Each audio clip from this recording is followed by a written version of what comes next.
I had always loved yard sales, the thrill of discovering hidden treasures among the clutter of other people's lives. But that Saturday morning was different. The air was unusually still as I wandered through the neighborhood sale at the edge of town, a cluster of old houses with weather-beaten fences and overgrown lawns. My eyes were drawn to a decrepit table laden with items that seemed out of place, ancient-looking trinkets, cracked porcelain dolls with lifeless eyes, and dusty leather-bound books with faded, illegible titles. The seller, an elderly woman with deeply lined skin and eyes that glinted like shards of broken glass, stood motionless behind the table, her bony fingers tapping a rhythm on the wood. She didn't smile when I approached. Instead, she nodded as though she had been waiting for me. Among the items, my hand was inexplicably drawn to an old wooden box, its surface carved with intricate patterns that seemed to shift when I wasn't looking directly at them. "That's not for sale," the woman said sharply, her voice raspy like the crunch of dead leaves. But before I could apologize, she paused, her gaze narrowing. "Unless you're sure." Her words hung in the air like a challenge. Against my better judgment, I asked how much it was. She named a price so low it felt like a dare, and without thinking, I handed over the cash. As she wrapped the box in a piece of yellowed cloth, she whispered, "Be careful what you awaken." Her warning sent a chill down my spine, but I brushed it off and headed home, curiosity burning in my chest. Once inside, I placed the box on my coffee table and examined it more closely, the carvings now resembling writhing, anguished faces. A strange hum seemed to emanate from it, faint yet persistent. My fingers hesitated before lifting the latch, and as the lid creaked open, a cold gust swept through the room, extinguishing the candles I had lit. Inside was a collection of seemingly mundane items, a tarnished silver key, a brittle photograph of a shadowy figure standing in a foggy field, and a small glass vial filled with a dark, viscous liquid that swirled unnaturally when tilted. That night, I couldn't shake the feeling of being watched, even as I tried to convince myself it was just my imagination. Shadows stretched too long across the walls, and faint whispers seemed to echo in the corners of my room. Sleep came fitfully, plagued by vivid nightmares of being trapped in a maze where the walls pulsed like living flesh. When I woke, the box was no longer on the coffee table but on my nightstand, its lid slightly ajar. The key was missing. A gnawing unease settled in my stomach as I searched the house, finding the key in the basement door, a door I never used, one that had been locked since I moved in. Against every instinct screaming at me to stop, I turned the key. The door swung open to reveal a set of stairs descending into pitch blackness, a smell of damp earth and decay wafting up to greet me. My phone's flashlight barely pierced the darkness as I stepped down, the air growing colder with each step. At the bottom was a room lined with shelves, each filled with items identical to those in the box. Keys, photographs, vials, but infinitely more. In the center of the room stood a mirror, its surface rippling like water, and as I approached, I saw not my reflection but scenes of violence and despair. People screamed silently, clawing at the glass from the other side, their eyes pleading for release. I stumbled back, only to find the elderly woman standing at the foot of the stairs, her face contorted into a grotesque grin. "You've opened the door," she hissed, her voice echoing unnaturally. "Now you must pay the price." The mirror began to glow, the figures within thrashing violently, and I felt an invisible force pulling me toward it. I fought, screaming, but my feet slid closer to the glass. The last thing I saw before being sucked in was the woman's face, now a skull-like visage, mouthing, "Welcome to the collection." The world dissolved into a cacophony of screams and darkness, and now I am here, trapped in this endless void, watching the next unfortunate soul pick up the cursed box at another yard sale, knowing they, too, will join us soon. I didn't even plan to stop at the yard sale. It was a last-minute detour, the kind of decision that feels insignificant until it isn't. The day was overcast, the sky pregnant with the promise of rain, and the street was unusually quiet. A crooked cardboard sign that read "Yard Sale. Everything must go," in smeared red paint caught my attention, pointing toward a house that looked as though it had been forgotten by time. Its shutters hung askew, the front lawn was more weeds than grass, and the porch sagged under the weight of decay. Yet something compelled me to park and step out of my car. The yard was littered with random items, furniture worn to splinters, ancient tools, and faded photographs of people whose faces seemed to shift when I glanced away. But one thing stood out among the clutter: a large, ornate mirror propped against a tree. The glass was smoky and mottled, framed by dark wood carved with images of gnarled branches and strange, unblinking eyes. As I approached, a faint chill brushed against my skin despite the humid air. A man emerged from the shadows of the porch, a wiry figure with sunken eyes and a smile that revealed too many teeth. "Admiring the mirror, are we?" he rasped, his voice like dry leaves scraping pavement. I nodded, unable to look away from the glass, which now seemed to swirl faintly, as though alive.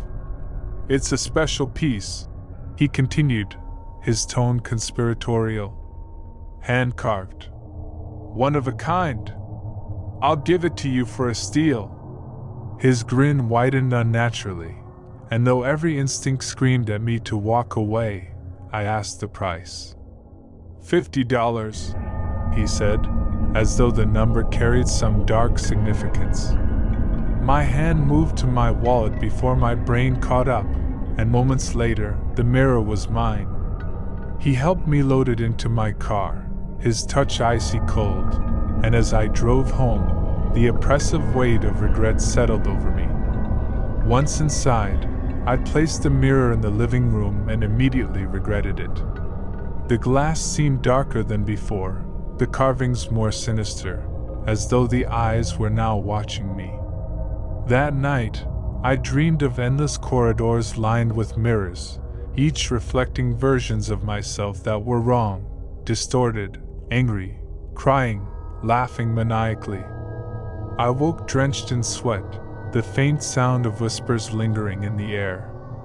Over the next few days, the mirror's presence grew unbearable. Shadows danced across its surface even when the lights were off, and my reflection began to behave independently, mimicking me with a subtle delay or moving when I was perfectly still. Objects around the house started to go missing, only to reappear in front of the mirror as if offered to it. My watch, my keys, even my cat's collar. The whispers grew louder at night, words I couldn't quite understand but which filled me with an indescribable dread. I tried to move the mirror to the garage, but it wouldn't budge, as though rooted to the floor. Panic set in, and I decided to confront the man who had sold it to me. Returning to the house, I found it abandoned. The yard was overgrown, the windows shattered, and the porch collapsed into rubble. A neighbor told me the man had died years ago, but people swore they still saw him sometimes, lurking in the shadows of the yard sales he never truly left. Terrified, I turned back to find my car doors locked and the mirror sitting in the passenger seat, though I had left it at home. I screamed, smashing the glass with my fists, but it didn't crack. Instead, the swirling within grew more violent, and I felt an invisible force pulling me toward it. Back at home, the mirror seemed larger, dominating the living room. My reflection no longer looked like me, It was a twisted, hollow version with eyes that burned like embers. The whispers were now a deafening roar, and when I touched the glass in a desperate attempt to push it over, my hand sank into the surface as though it were liquid. I tried to pull away, but the glass swallowed me whole, dragging me into a world of endless darkness and mirrors that stretched to infinity. In this place, I see others, lost souls trapped like me, their faces pressed against the glass on the other side, begging to escape. And now, I wait, watching through the mirror as another unsuspecting buyer approaches the yard sale, drawn by a crooked cardboard sign and the promise of a bargain they will never forget. It was a gray, oppressive morning when I first stumbled upon the yard sale, a scene so strange that I almost turned away before my curiosity pulled me in. The sign at the corner of the street was crudely painted in what looked like dripping red paint, or was it something else? And the arrow led to a dead-end road, where an old, crumbling mansion sat surrounded by towering oaks that seemed to swallow the light. The yard was dotted with tables covered in an odd assortment of items, dusty antiques, broken trinkets, ancient books with titles in languages I couldn't decipher, and piles of toys that seemed to grin at me with cracked, painted faces. There was something wrong about the atmosphere, the air thick and heavy, carrying a faint metallic tang that I couldn't place. Still, I told myself it was just another eccentric estate sale. The person running it was a wiry old man in a threadbare suit, his sunken eyes glittering with something between glee and malice. He didn't say much, just gestured for me to browse, his movements jerky, like a marionette with tangled strings. As I walked among the tables, a chill ran down my spine. I could swear the items were watching me. I was about to leave when I noticed something on the farthest table, a small, wooden music box, its surface etched with swirling patterns that seemed to shift when I looked away. I picked it up, and the world around me seemed to pause. The box felt heavier than it looked, and its carvings were unnervingly detailed, depicting scenes of shadowy figures crouched over what looked like screaming faces. "That's a rare piece," the old man croaked from behind me, making me jump. "Not for everyone. Only for those who can afford its true price." His words sent a shiver through me, but I found myself asking the price anyway.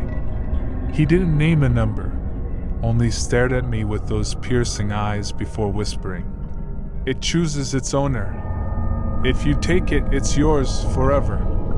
Against all better judgment, I handed over a crumpled $20 bill, and he smiled, a grotesque, too wide grin that revealed yellow teeth. "Enjoy the music," he said as I walked away, his laugh echoing in my ears long after I was out of sight. When I got home, I placed the music box on my coffee table and examined it more closely. The carvings seemed deeper now, the shadows more pronounced, and when I opened the lid, a haunting melody began to play. The tune was slow and mournful, filled with dissonant notes that made my skin crawl, but I couldn't stop listening. As the music played, strange things began to happen.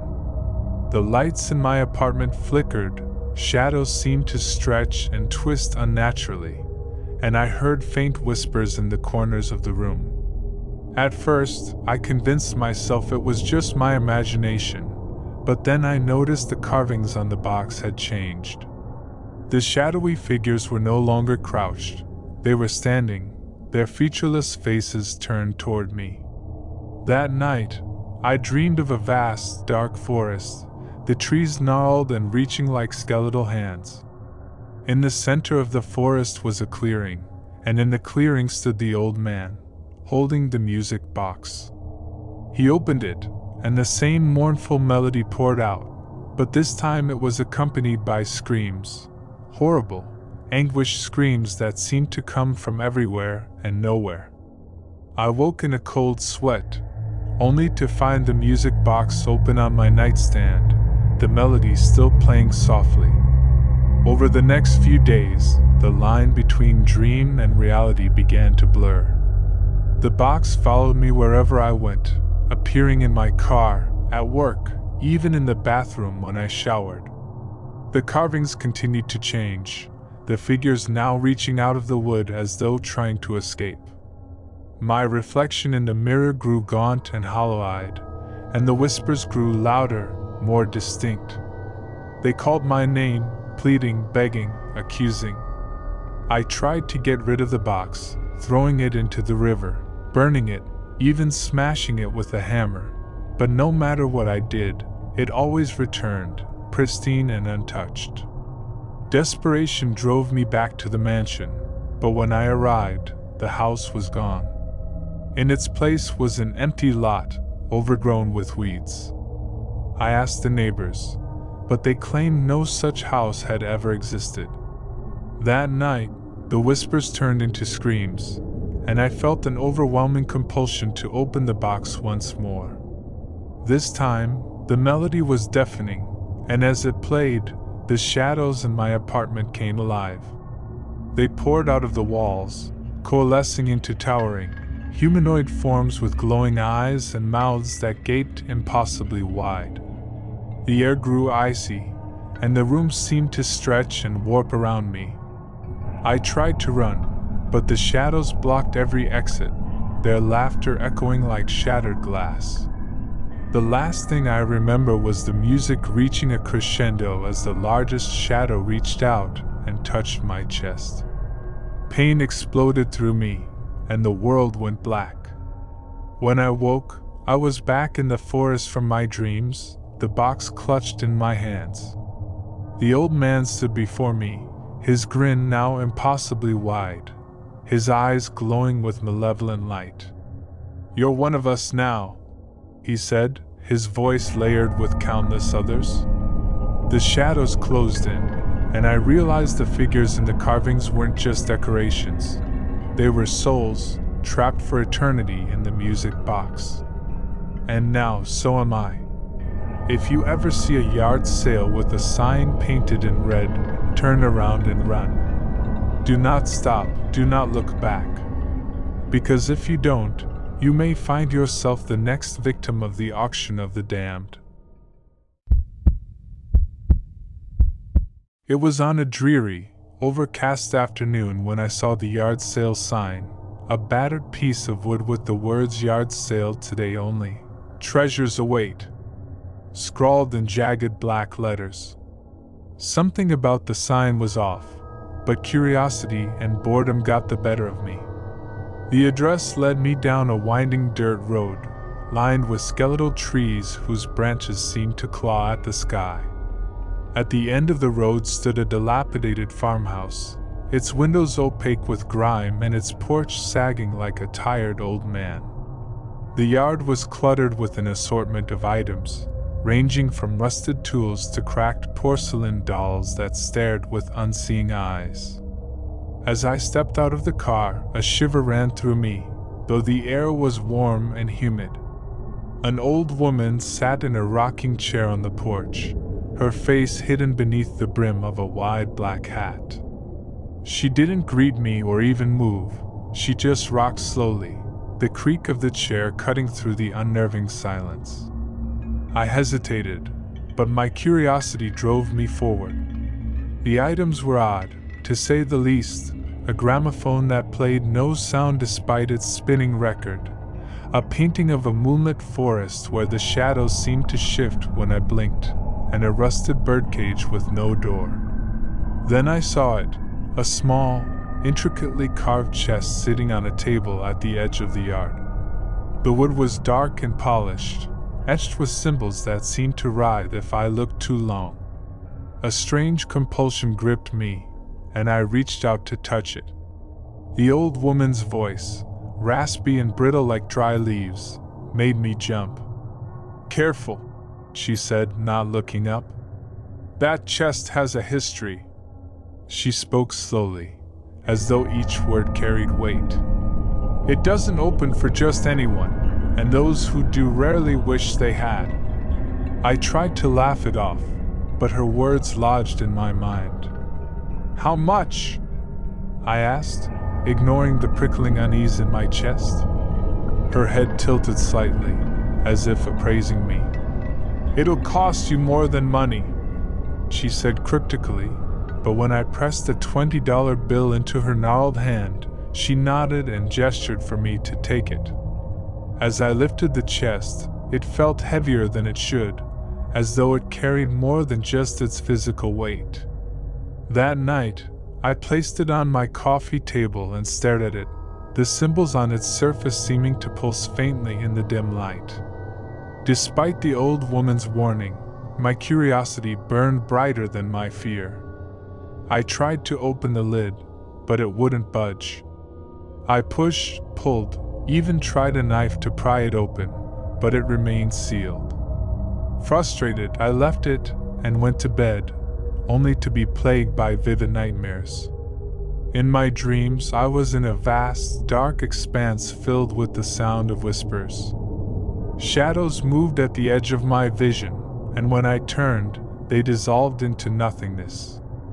At the center of the darkness was the chest, glowing faintly. A voice, low and guttural, called my name, urging me to open it. I woke drenched in sweat, the chest now sitting on my bedside table despite me leaving it in the living room. The next day, strange things began to happen. My reflection in the mirror didn't match my movements. My shadow seemed to stretch and twist unnaturally, and objects around the house moved on their own. The air grew thick with an oppressive weight, and the whispers from my dreams began to invade my waking hours. I tried to return the chest, but when I drove back to the farmhouse, the dirt road was gone. In its place was an overgrown field, the trees barren and lifeless. Panic set in, and I resolved to destroy the chest. I took it to the woods and smashed it with a hammer, but the wood didn't crack. I doused it in gasoline and set it ablaze, but the flames died almost instantly. Desperate, I buried it deep in the ground, but when I returned home, it was sitting on my kitchen counter, its symbols glowing brighter than ever. That night, the chest finally opened on its own. A thick, black mist poured out, filling the room with a rancid stench. From the mist emerged figures, tall, gaunt shapes with hollow eyes and elongated fingers. They surrounded me, their voices a cacophony of whispers and screams. The largest of them reached out, its hand cold and heavy as it gripped my chest. "You are ours now," it said, its voice echoing in my skull. The world went black. When I awoke, I was no longer in my home. I was in the dark expanse from my dreams, the chest glowing in the distance. The whispers were deafening now, and I realized with dawning horror that I was trapped. The figures from the mist were all around me, their empty eyes filled with malice. And now, I wait, watching as the chest appears at another yard sale, its symbols pulsing faintly, waiting for its next victim to bring it home. If you ever see an intricately carved chest at a yard sale, leave it. Run. Do not let your curiosity make the same mistake I did. For the chest doesn't just take your money, it takes your soul. It started on a morning thick with fog, the kind that makes the world feel smaller and quieter, like nature is holding its breath. I had no plans that Saturday, so when I stumbled across a sign tacked to a telephone pole that read, "Yard sale, 1 day only, unmissable deals," with an arrow pointing down a road I didn't recognize, I thought, why not? The road led out of town, winding between trees that seemed older than time itself, their twisted branches forming a canopy that blocked the weak sunlight. Eventually, I came to a clearing where a small, rickety house sat surrounded by a scattered collection of items, old furniture, dusty books, antique trinkets, and oddities that seemed like they belonged in a museum rather than a yard sale. A man sat behind a makeshift table, his face obscured by a wide-brimmed hat, his hands resting unnaturally still on the table's surface. "Looking for something specific?" he asked, his voice a dry rasp, though I hadn't seen his lips move. I muttered something about just browsing and began walking among the items, feeling his gaze. Or was it something else, following my every move? As I examined the objects, one item caught my attention, a large, ornate mirror propped up against a tree at the edge of the yard. Its frame was blackened with age, carved with symbols that didn't seem to belong to any language I knew. But what truly held me captive was the reflection, or rather, the lack of one. The glass showed the yard behind me, the trees, the man at the table, but not me. I waved my hand in front of it, and nothing changed. My chest tightened with unease, but I couldn't look away. "You like that one?" the man asked, suddenly at my side, though I hadn't heard him approach.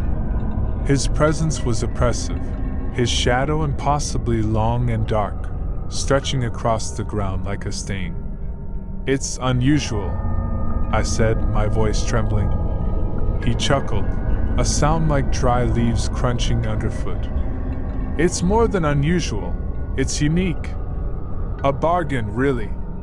I didn't know why, but I felt compelled to ask the price. $10, he said, grinning now, his teeth yellowed and sharp. I hesitated, every instinct screaming at me to walk away, but something in the mirror, or beyond it, called to me, an inaudible whisper that promised something. Against my better judgment, I handed him a $10 bill, and he helped me load the mirror into my car. As I drove home, the sky seemed darker than it should have been for the middle of the day, the fog thicker, the trees along the road leaning closer as if trying to peer inside my car. When I finally arrived and brought the mirror inside, I placed it in my living room, its dark frame stark against the pale walls. That night, as I sat on the couch scrolling through my phone, I noticed something odd. The reflection in the mirror didn't match the room. At first, it was subtle, the angle of a lamp slightly off, the shadows deeper. But then I saw it, a figure standing in the corner of the reflected room, tall and indistinct, its edges blurred like smoke. I turned quickly, heart hammering, but the corner was empty. When I looked back at the mirror, the figure was closer, its form clearer.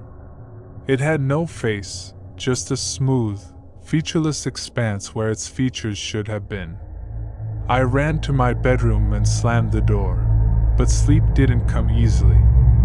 I dreamed of the mirror, of the figure stepping out of it, its featureless face inches from mine, its hand cold and claw-like as it reached for my throat.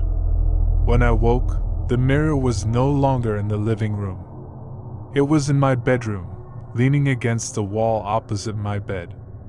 My breath hitched, and I bolted upright, my eyes darting between the mirror and the empty room. The reflection showed movement, shadows writhing like living things, and then the figure appeared again, closer than before. Desperate, I tried to move the mirror, to take it outside, but it wouldn't budge. It felt anchored to the floor, as though its weight had multiplied 100-fold. The symbols on the frame began to glow faintly, a sickly green light that pulsed in time with my racing heartbeat. The whispers began then, soft at first but growing louder, a cacophony of voices speaking in a language I didn't understand. Over the next few days, the world around me began to change. Reflections in other surfaces, windows, puddles, even my phone screen, showed the figure, always closer, always reaching. My house grew colder, the air heavy with the scent of damp earth and decay. I stopped sleeping, stopped eating, consumed by the mirror and the thing within it. One night, the whispers became screams, deafening and relentless. The mirror shook violently, its glass warping and rippling like water. Then the figure stepped out. Its form was solid now, its hands clawed and its faceless head tilted as though studying me. I couldn't move, couldn't scream. It reached out, and as its hand touched my chest, I felt an icy grip on my soul. The last thing I remember before darkness consumed me was my reflection in its smooth, featureless face, my own terrified eyes staring back at me. When I woke, I was in the mirror, trapped in the reflection of my living room. The figure was gone, and in its place stood a new man, wearing a wide-brimmed hat, sitting behind a makeshift table in a yard filled with strange and cursed items. I screamed, but no sound came. I reached out, but my hand met the cold, unyielding surface of the glass. And now I wait, watching as the next unsuspecting soul approaches, drawn by the promise of a bargain they'll regret for the rest of their shortened life. It was just another Saturday when I stumbled upon the yard sale, though it was unlike any I'd seen before.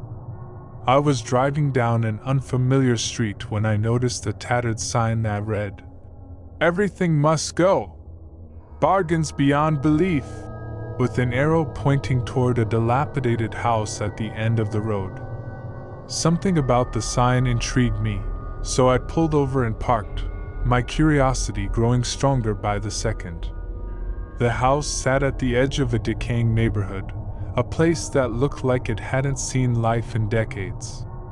The lawn was overgrown, and the windows, covered in grime, barely let in any light.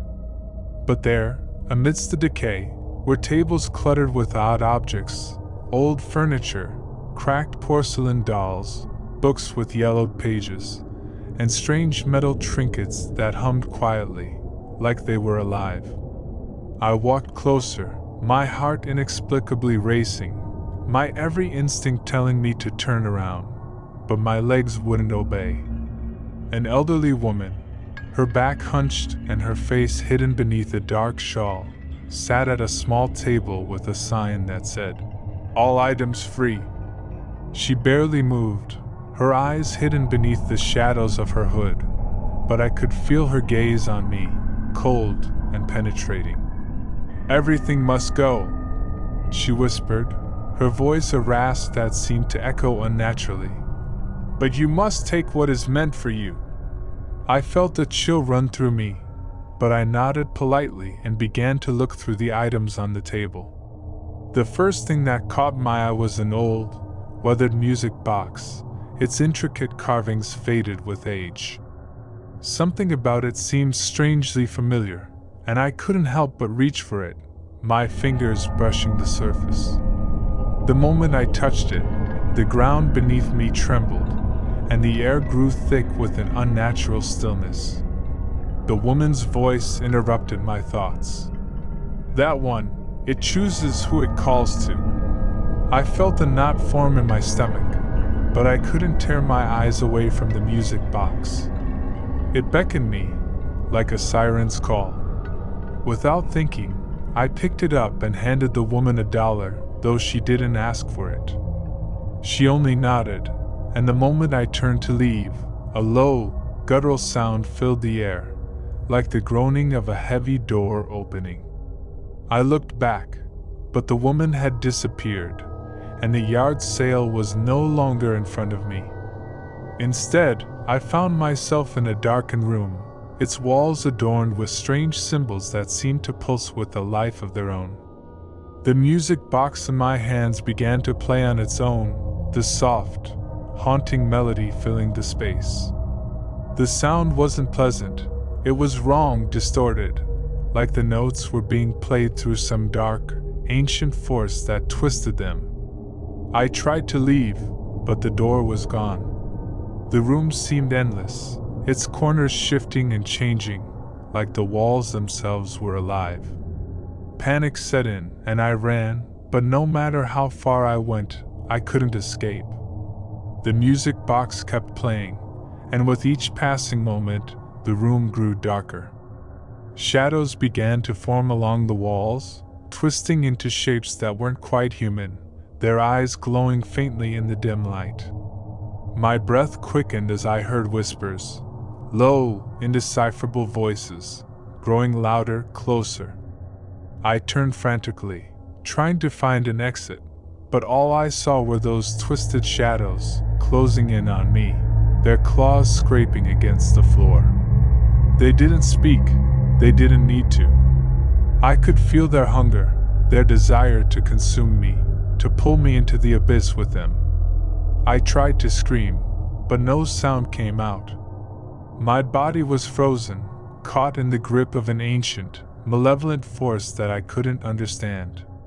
The shadows reached for me, their hands cold and clammy, and I felt the sharp sting of their touch as they dragged me toward the music box, which was now glowing with an eerie, blinding light. As I was pulled into its glow, the world around me seemed to shatter, and I was consumed by darkness. The next thing I knew, I was back at the yard sale, standing in front of the same house, with the same woman sitting at the same table. She didn't look up at me as I approached. "You've been chosen," she said, her voice colder now, filled with annoying malice. "And now you'll never leave." I felt a cold shiver run through me, and for the first time, I looked down at my hands.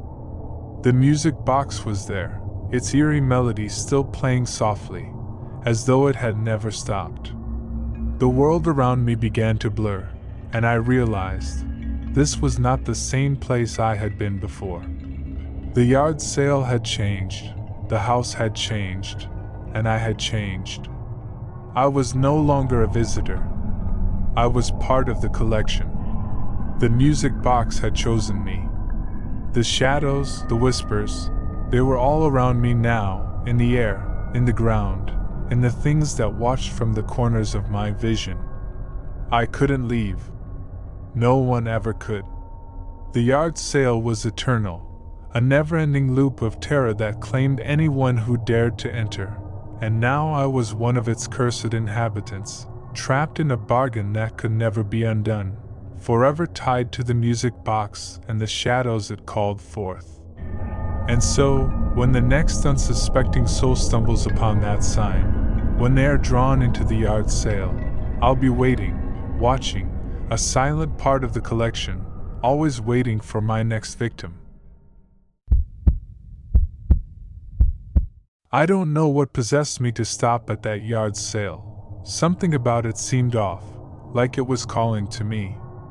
I was on my way home, mindlessly driving through an unfamiliar neighborhood when I saw it. The old house, tucked behind a rusted iron gate. The overgrown lawn full of broken furniture and boxes stacked high, covered in dusty tarps. The sign, hand-painted in a sickly yellow with black letters that looked like they were written in haste, read, "Everything must go, don't miss out."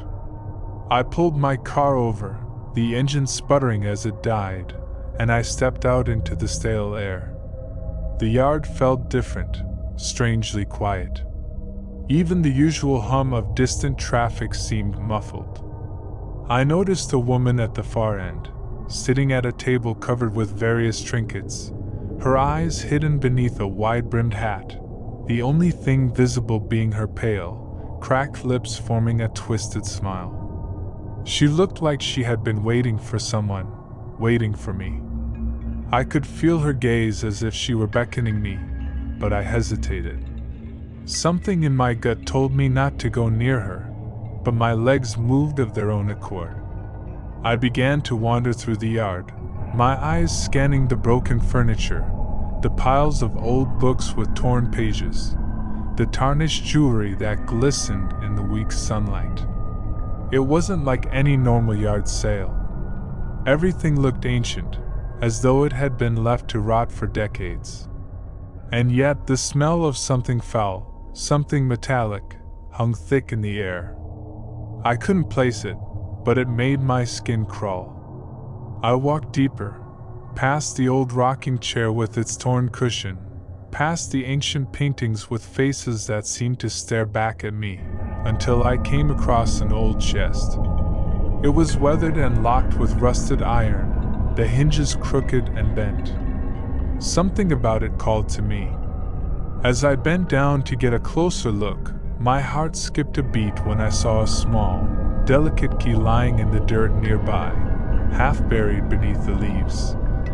I picked it up instinctively, the cold metal almost burning my fingers. The key was old, unlike anything I'd ever seen, with intricate carvings that seemed to shift under my gaze.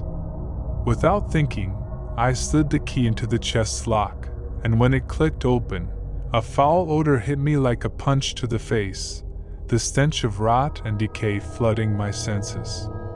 Inside the chest, beneath a layer of moldering cloth, was a single object, a mirror. The glass was cracked, spiderwebbed with fractures, and the frame was old, made of some dark, decaying wood. But what made my breath catch was the reflection. There was something wrong with it. At first, I thought it was just the poor lighting, the way the glass warped. But no, it wasn't just the glass. As I stared into it, I saw the reflection of a man standing behind me, tall and thin, dressed in dark clothes. His face was obscured by shadows, but his eyes, those eyes, were glowing red, like embers in the night. I looked around, heart racing, but there was no one there. I turned back to the mirror, and the figure was still there, only now he was closer, his shadowy hand reaching out toward me. The air around me turned freezing cold. I tried to pull away, but my reflection didn't move. It stayed locked in that same place, as if something was holding it there, controlling it. And then, slowly, the figure in the mirror began to smile, a slow, unnerving grin that stretched impossibly wide. I staggered backward, dropping the mirror to the ground, and the glass shattered with a terrible sound. But as the shards scattered, I realized that the smile was still there, floating in the air before me, hanging like some twisted apparition. My heart was pounding in my chest as I turned to flee, but before I could make it far, I heard a low, guttural whisper, an invitation. "You found it," it said, the voice cold and smooth, almost too calm. I spun around and saw her, the woman from the table, standing right behind me. She had moved without a sound, her pale face now in full view.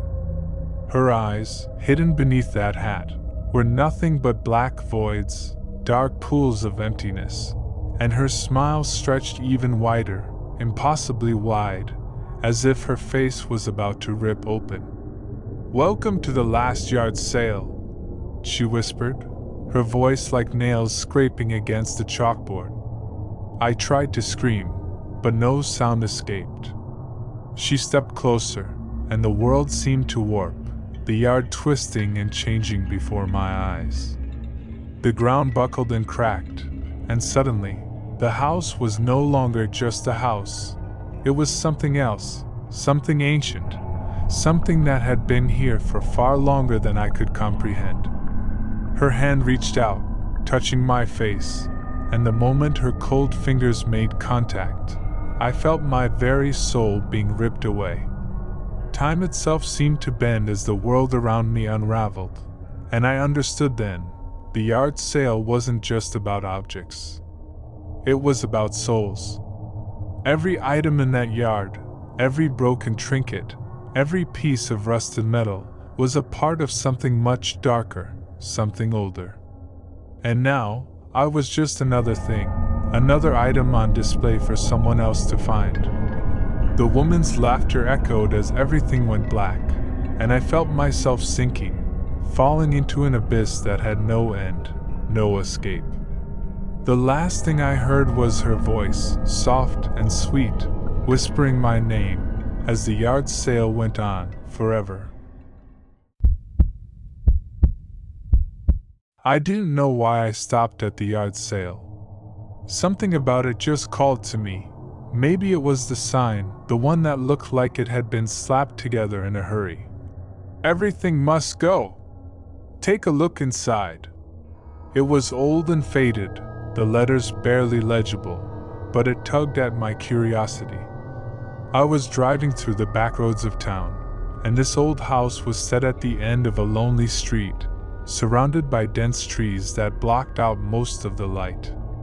The house itself looked abandoned, like it hadn't seen a soul in years, but I figured it was just another one of those forgotten properties being sold off for pennies.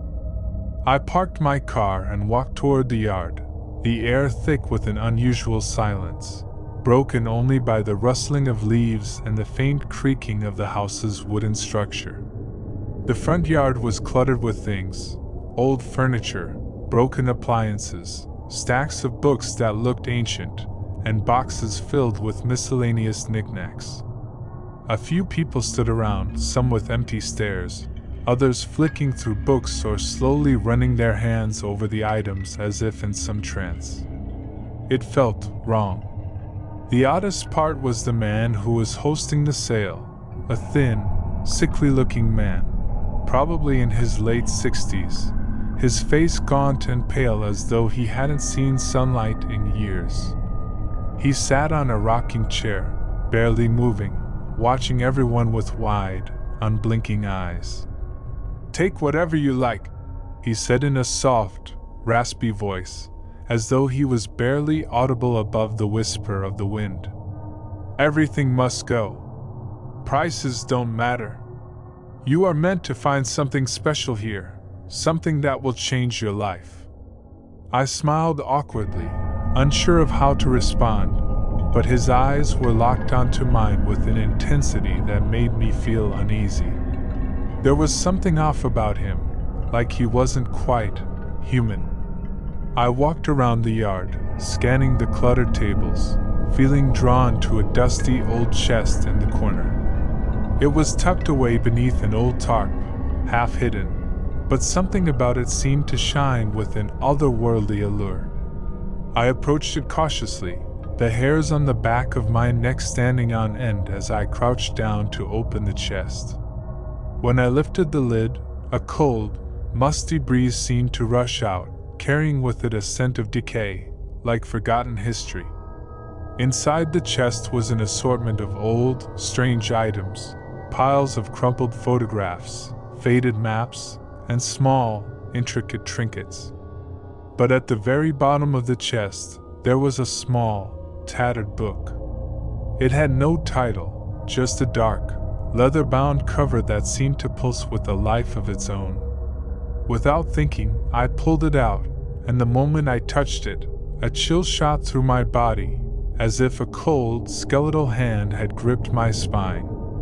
The man from the rocking chair was suddenly standing beside me, his presence so silent and swift that I hadn't noticed him approach. His voice was low, almost a whisper. "That's the one.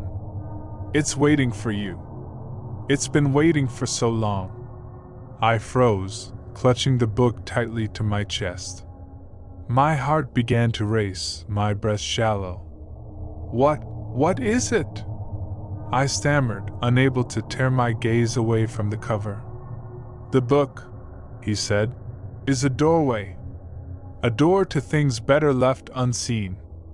A door to the truth you can never return from." His eyes gleamed with something like hunger, and I felt my skin crawl. Against every instinct in my body, I found myself asking, "What happens if I open it?" He smiled, but it wasn't a reassuring smile. It was a grimace, full of malice. "You will know everything, but you will never be the same, and you will never leave." Suddenly, I felt the ground beneath me shift, as though the earth itself was alive, twisting and groaning. I stumbled backward, nearly dropping the book, my mind racing with panic. But something inside me, the same force that had drawn me here, urged me to open it. I couldn't resist. With trembling hands, I cracked open the cover. The first page was blank, but then the ink seemed to appear as though written by an invisible hand. It was a name, my name. I recoiled, heart pounding, and then the words spread across the page, forming sentences that made no sense at first, but as I read, they became clearer, more coherent, and more terrifying. The book spoke of people like me, people who stumbled into the yard sale, unknowingly walking into a trap. It told of a man who had lived for centuries, selling cursed items to anyone foolish enough to accept them. Each item, each trinket, was a piece of his twisted collection, a collection of souls that he'd taken through the years. He didn't want money. He wanted lives, and he had been collecting them one by one, his victims becoming part of his eternal yard sale, trapped in the limbo between life and death. I slammed the book shut, panic overwhelming me, but it was too late. The yard sale wasn't just a sale. It was a prison. The people around me, those hollow-eyed individuals, weren't browsing for knickknacks. They were trapped here too. Some had been here for days, others for years. They were all prisoners of the sale, bound by the book, by the curse. And now, so was I. The man laughed, a cold, hollow laugh that echoed in the air. "Welcome to your new home," he said, and the ground beneath me gave way. The yard sale twisted into something darker, something worse. The trees bent unnaturally, the house shrank and expanded, and the people, no, the souls, watched me with blank eyes, their bodies standing still like statues, but their minds screaming. I tried to run, but the yard kept shifting, like a maze with no exit. The book, now burning in my hands, guided me deeper into the nightmare. I had no choice. I was a part of it now, just another item to be sold, another soul lost to the cursed yard sale. And so, I stand here, in this endless loop, waiting for someone else to stumble upon this forsaken place, for someone else to take my place and learn the terrible truth of the forgotten sale. It waits for the next fool. It always does. I had no intention of stopping, not really. Driving past that house felt like an impulse, like I was being pulled in against my will. But the moment I laid eyes on the yard sale sign, I couldn't help myself. The weathered wood sign was barely legible, almost like it had been etched with a knife, reading, "Everything must go, come see what's hidden." The house was an old, decrepit Victorian with peeling paint and sagging windows, a house that had been vacant for as long as I could remember. The yard was littered with objects that looked as if they hadn't been touched in decades. Rusted bicycles, stained furniture, old toys with missing parts, and trinkets that seemed to hum with an unnerving energy. But something about the yard sale felt off. No music, no chatter, just an eerie stillness hanging in the air. The only person around was an elderly man sitting at a folding table, his hunched body hidden beneath a faded cardigan, his hands shaking as he sorted through a pile of yellowed papers. His face was hidden in shadow, his eyes obscured by the wide brim of his worn-out hat, but his mouth was open, just enough to see a thin, almost inaudible grin. As I walked closer, I could feel my stomach tightening, the air around me thick with a sense of dread. Something was wrong. The longer I stood there, the more I realized that the items on display weren't just old, they were ancient, and some of them seemed familiar in a way I couldn't explain. There were old photographs with faces I couldn't quite place, strange, twisted sculptures that seemed to stare at me, and objects that seemed to move out of the corner of my eye. But the one that drew me in was an old, weathered chest, covered in a thick layer of dust.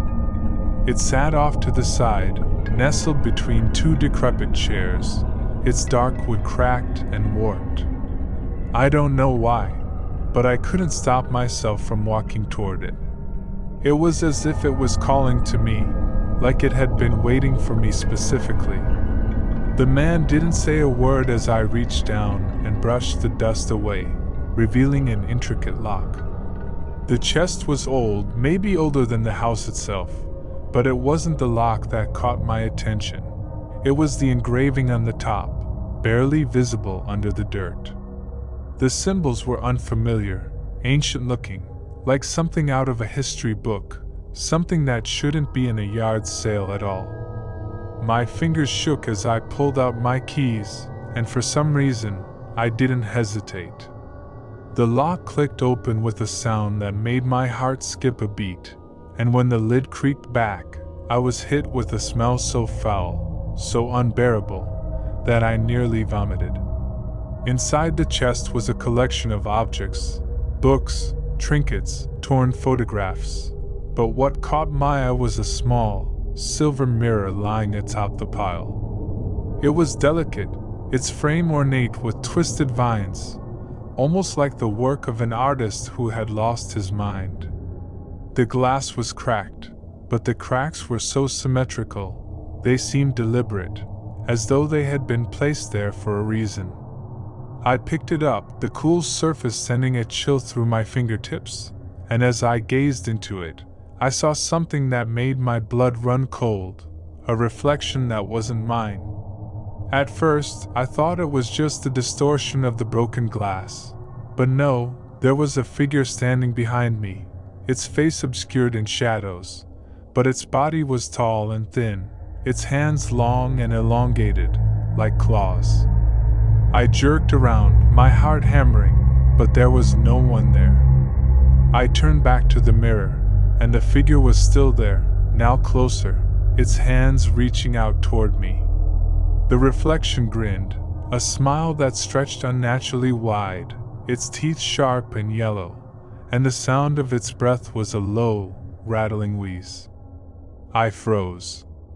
My skin prickled with cold sweat, my legs stiff, as I realized I couldn't look away. Something about the mirror felt wrong in a way I couldn't explain. It was pulling me in, forcing me to watch. The reflection's eyes flickered, its pupils glowing faintly in the darkness. I stepped back, shaking, and the mirror suddenly felt heavier in my hand. It was like the weight of something ancient, something evil, was pressing down on me. The yard sale around me seemed to grow darker, the objects shifting, warping, and for a brief moment, I thought I heard whispers, low voices from the corners of the yard, beckoning me to stay, to buy, to never leave. I tried to drop the mirror, but my hands wouldn't obey. I couldn't let go. My heart raced as I felt the cold breath on the back of my neck, and the whispers grew louder, like a chorus of voices, urging me to look deeper, to give in. "It's yours now," a voice hissed from the depths of the mirror, a voice so cold, so unnatural that it made my blood run cold. I spun around, but the old man was gone, his table empty, and the yard was now nothing but a desolate wasteland of twisted shapes and shadows. The chest was gone, too, leaving only the mirror in my hands, its reflection growing darker, deeper. I was trapped. I was already part of the sale. I didn't know how long I had been standing there, or how long it had been since the whisper started, but when I looked up, I saw the faces, so many faces, staring back at me from the broken objects scattered around the yard, faces of people who had come before me, faces who had gotten too close, faces who had been forgotten. I knew then that I wasn't alone. I never had been. The yard sale had only just begun. I had no intention of attending the yard sale, especially one so late in the evening when the sun was sinking behind the horizon, casting the whole neighborhood into a murky twilight. But as I drove past the house, something inexplicable tugged at my chest, a magnetic pull that I couldn't resist. The house stood at the end of a narrow street, worn down by time and neglect, with the windows dark and the lawn overgrown. The sale was just getting started, an odd hour for it, but the sign, handwritten on a scrap of cardboard, promised unseen treasures and prices that can't be beat. Curiosity got the better of me, and I found myself pulling into the gravel driveway, the crunch of the stones beneath my tires almost deafening in the stillness of the evening. The yard was filled with strange objects, some I couldn't even name, while others looked disturbingly familiar.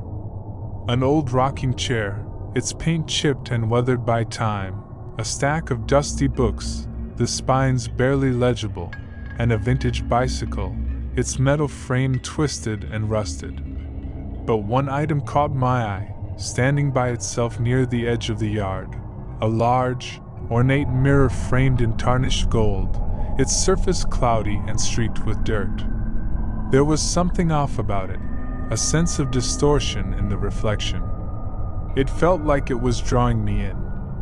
I hesitated before walking toward it, my feet heavy as if I were walking through water. The old woman running the sale, her frail hands shaking as she sorted through a pile of linens, caught my gaze and smiled. But it wasn't a friendly smile. It was a knowing, sinister smile, like she had been waiting for me. Her wrinkled face seemed almost too still, her eyes far too dark. "That one's special," she said, her voice cracking, barely above a whisper. "It remembers things. Things you might not want to remember." A shiver ran down my spine, but I couldn't turn away from the mirror. It was as though it was calling to me, its reflection growing clearer the closer I got, showing me not my own face, but the faces of people I'd never met. Their eyes were empty, hollow, soulless, and their lips curled into twisted smiles that didn't match the despair in their eyes. I reached out, my fingers trembling as I touched the cold surface of the mirror, and the moment I did, everything around me went silent. The world seemed to stop. No birds sang. No cars passed. It was as though time had frozen, and I was left alone in the yard, staring at the mirror. The air grew colder, the shadows longer, and I heard a faint sound, whispers, distant at first, then growing louder, as though they were coming from the mirror itself. I looked into it again, and this time, the faces were closer, their features more defined. One face stood out among them, a woman, her face gaunt and pale, her eyes wide open in terror. She was mouthing something, but I couldn't hear her. I leaned closer, straining to catch the words, when the reflection suddenly changed. The woman's face contorted in agony, her mouth opening wide, stretching impossibly far, as if she were trying to scream but couldn't. Then, her eyes locked with mine, and I felt a sharp pain in my chest, like my heart was being pulled out. I stumbled back, gasping for breath, and when I looked around, everything had changed. The yard was no longer filled with random items. Now, it was filled with people, but they were all standing still, frozen in place, their eyes vacant and unblinking. And there, standing in the middle of them, was the woman from the mirror. She was no longer trapped inside it. Now, she was here, her body thin and emaciated, her hair matted and wild. Her lips twisted into that same horrific grin as she took a step toward me, and I realized with a jolt that the others were moving too, their bodies slowly turning, their eyes fixed on me. The old woman, still standing near the table, didn't move, her smile still in place. But now there was something darker in her expression, like she was enjoying the horror unfolding before me.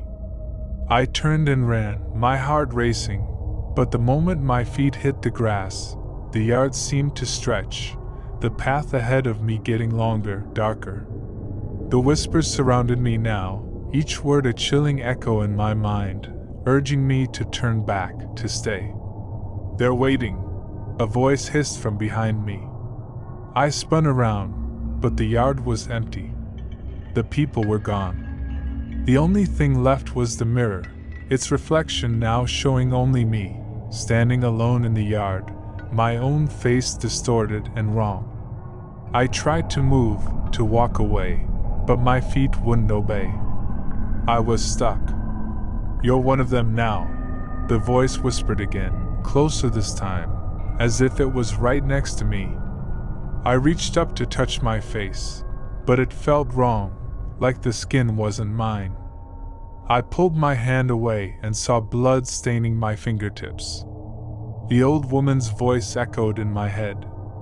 "Everything goes, but some things never leave. Once you're here, you're always part of the sale." With a sickening realization, I understood. The yard sale wasn't just about selling objects. It was about trapping people, trapping their souls in the objects they sold. I tried to scream, but no sound came out. The mirror beckoned me again, and as I stepped toward it, I saw the faces, no longer just reflections, but real, solid figures, their eyes filled with endless despair, and I knew that I was one of them now. I had become part of the sale, an item for someone else to take, trapped forever in that yard, waiting for the next person to come by, curious and foolish enough to touch the mirror. And somewhere, in the distance, I heard the old woman laugh.